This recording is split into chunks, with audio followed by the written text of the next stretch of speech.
10-year note Treasury yields continue to hover at that 130 yield level, settling there on the number 3 out of the last 4 sessions, and that's where we were today. Didn't see a whole lot of yield fluctuation.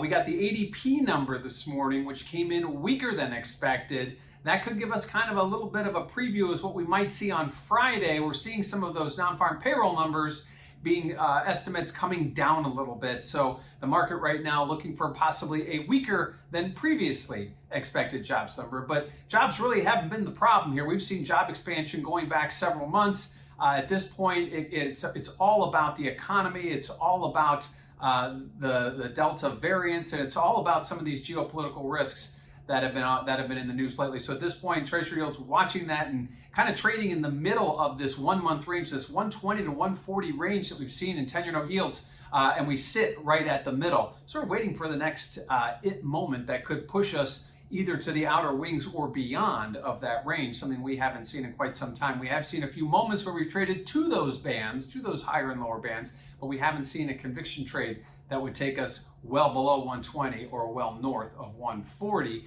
At this point, we are reading about some expectations of 10-year note yields going higher, but again, that comes along with some of the tapering expectations of the Fed pulling back on some of their asset purchases, which would allow yields to go higher without the big buyer, the Fed that is, being in the way. So right now, kind of hovering at the midpoint of the recent range ahead of the jobs numbers later this week. Now, what does this mean for volatility? Well, if you check out that CVol index over at cmegroup.com, you'll notice that volatility has been kind of flat to drifting lower. That's what happens when you get in these range trades. You trade within the range of expectations. The market kind of gets lulled to sleep a little bit.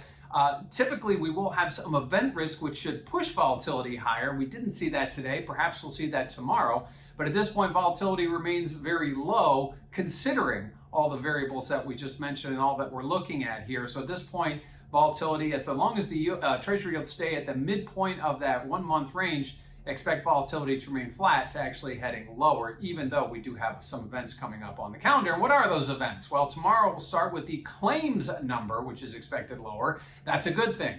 But Friday's non-farm payroll, which is expected to be better, we're seeing some expectations lowering those expectations, for that non-farm payroll number on Friday, given the fact that the ADP number was lower today.